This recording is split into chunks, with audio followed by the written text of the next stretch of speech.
मध्य प्रदेश में medical college में admission में बड़ा घपला सामने आया है। पैसे लेकर पीएमटी में एडमिशन के गोरख धंधे का पर्दाफाश हुआ है। व्यापम घोटाला में 24 घंटे में 125 लोग गिरफ्तार हो चुके हैं, जिसमें एमपी के पूर्व मंत्री लक्ष्मीकांत शर्मा भी शामिल हैं।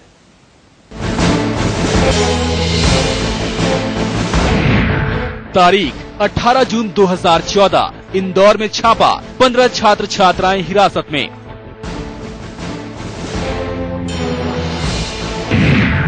तारीख 18 जून 2014 झाबुआ में छापा, 12 छात्र छात्राएं हिरासत में।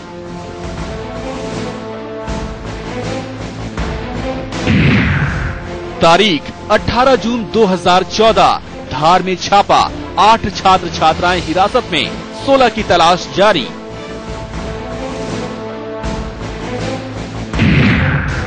तारीख 18 जून 2014 खंडवा में छापा, 4 छात्र छात्राएं हिरासत में। कुल 4 परीक्षार्थी हैं जो मूलतः खंडवा के रहने वाले हैं और उनमें 3 लड़कियां हैं, 1 लड़का है। तारीख 14 जून 2014 पूर्व मंत्री लक्ष्मीकांत शर्मा गिरफ्तार, व्यापम घोटाले के मुख्य आरोपी।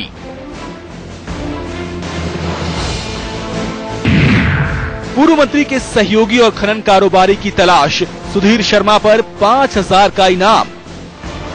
मध्य प्रदेश के व्यापम घोटाले में लगातार एक के बाद एक गिरफ्तारी हो रही है। मध्य प्रदेश के तमाम जिलों में छापेमारी चल रही है और छात्रों को हिरासत में लेकर एसटीएफ उनसे पूछताछ कर रही है। घोटाले के सामने आने से कई छात्र छात्राएं फरार हैं। एसटीएफ लगातार जिलों को छात्र छात्राओं की लिस्ट दे रहा है। मुरैना पुलिस को 40 आरोपियों को हिरासत में लेकर एसटीएफ उनसे पूछताछ कर रही है। घोटाले के सामने आने से कई छात्र छात्राएं फरार हैं। एसटीएफ लगातार जिलों को छात्र छात्राओं की लिस्ट दे रहा है। मुरैना पुलिस को 40 आरोपियों की लिस्ट दी जा चुकी है, जिनके तत्काल गिरफ्तारी के आदेश भी दिए जा चुके हैं। हालांकि मुरैना में व्यापम घोटाले में 2 दर्जन से ज्यादा छात्र गिरफ्तार हो चुके हैं। जिस तरह से गिरफ्तारी हो रही है, उससे साफ है कि इस घोटाले की जड़ें गहरे तक हैं और पूर्व मंत्री ने अपने कार्यकाल के दौरान बड़े पैमाने पर फर्जी भर्तियां कराई, जिसमें सैकड़ों काबिल छात्र छात्राओं का हक मारा गया, जिसका हिसाब और जवाब अब कौन देगा, ये मध्य प्रदेश की शिवराज सरकार को देखना है। दीप्ति चौरसिया के साथ bureau report, Bhopal, India news. Vyapam घोटाला सामने आने के बाद शिवराज सिंह चौहान विपक्ष के निशाने पर आ गए हैं। एसटीएफ मामले की जांच में जुटी है, लेकिन विरोधी शिवराज का इस्तीफा मांग रहे हैं। राजनीति से अलग हटके कहना चाहता हूँ, हर बच्चों में स्कूल जाए, ये हम सबकी ड्यूटी, हम सबका कर्तव्य है। इस मध्य प्रदेश की धरती पर एक समय ऐसा था जब 29 लाख बच्चे स्कूल में एडमिशन ही नहीं लेते। 29 लाख हम लोगों ने प्रयास किया, आप सबके सहयोग से। मध्य प्रदेश के मुखिया शिक्षा की बात कर रहे हैं, लेकिन उनके सूबे में शिक्षा के साथ खिलवाड़ हो रहा है। विरोधी कह रहे हैं कि उन्हें इस्तीफा दे देना चाहिए, क्योंकि शिक्षा में ये घोटाला अब तक का सबसे बड़ा घोटाला है। वजह उनको इस्तीफा देना चाहिए मुख्यमंत्री जी को।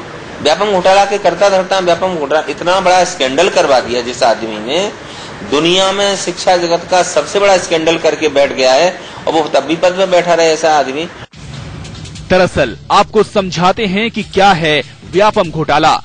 ये है पूर्व जनसंपर्क मंत्री लक्ष्मीकांत शर्मा।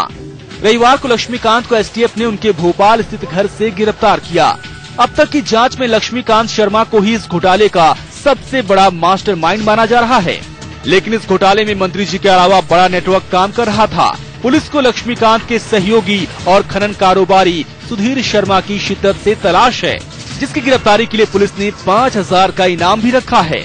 इसके अलावा एसटीएफ को जिन लोगों पर शक है, उनमें व्यापम के 2 अधिकारी पंकज त्रिवेदी और नितिन महिंद्रा के नाम भी शामिल हैं। इतना ही नहीं, एसटीएफ लक्ष्मीकांत शर्मा के ओएसडी रहे ओपी शुक्ला को भी रडार पर रखे हुए है।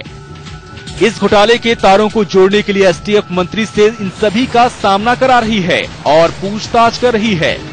इसके लिए बकायदा भोपाल में एसटीएफ के थाने के जिस कमरे में लक्ष्मीकांत को रखा गया है, वहां किसी को जाने की इजाजत नहीं है। साथ ही लक्ष्मीकांत शर्मा जिस कमरे में हैं, उसमें सीसीटीवी कैमरे लगाए गए हैं। लक्ष्मीकांत को एसटीएफ ने 20 जून तक रिमांड पर लिया है। दरअसल इस घोटाले में लक्ष्मीकांत के नीचे दलालों का बड़ा नेटवर्क था, जो अलग अलग शहरों में फैला हुआ था। ये दलाल सीधे छात्र और छात्राओं से संपर्क में होते थे। और फिर उनसे मोटा पैसा लेकर परीक्षा में प्रवेश करने और उनकी नौकरी पक्की होने की गारंटी देते थे। फिलहाल मध्य प्रदेश की शिवराज सरकार इस पूरे घोटाले में घिरती हुई नजर आ रही है। विपक्ष को सरकार को घेरने का मौका मिल चुका है। जिसमें अरेस्ट हुए हैं ये शिक्षक भर्ती के प्रकरण में अरेस्ट हुए हैं, लेकिन इनके अंतर्गत ही व्यापम के अंदर जिस प्रकार से भर्तियां हुई हैं सरकारी अन्य विभागों की,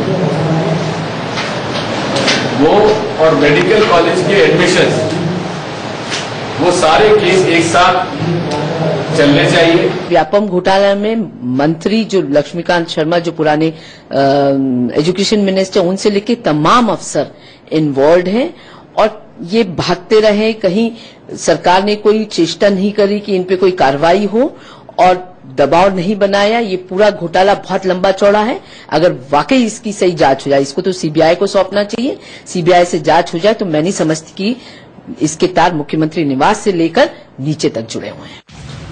घोटाले में घिर चुके मुख्यमंत्री इस मामले में कानून अपना काम करेगा कहकर फिलहाल बचने की कोशिश कर रहे हैं, लेकिन जिस तरह से दिन ब दिन घोटालों में गिरफ्तारी हो रही है, उससे लग रहा है कि ये घोटाला शिवराज सरकार की साफ सुथरी छवि के लिए काले धब्बे की तरह साबित होगा।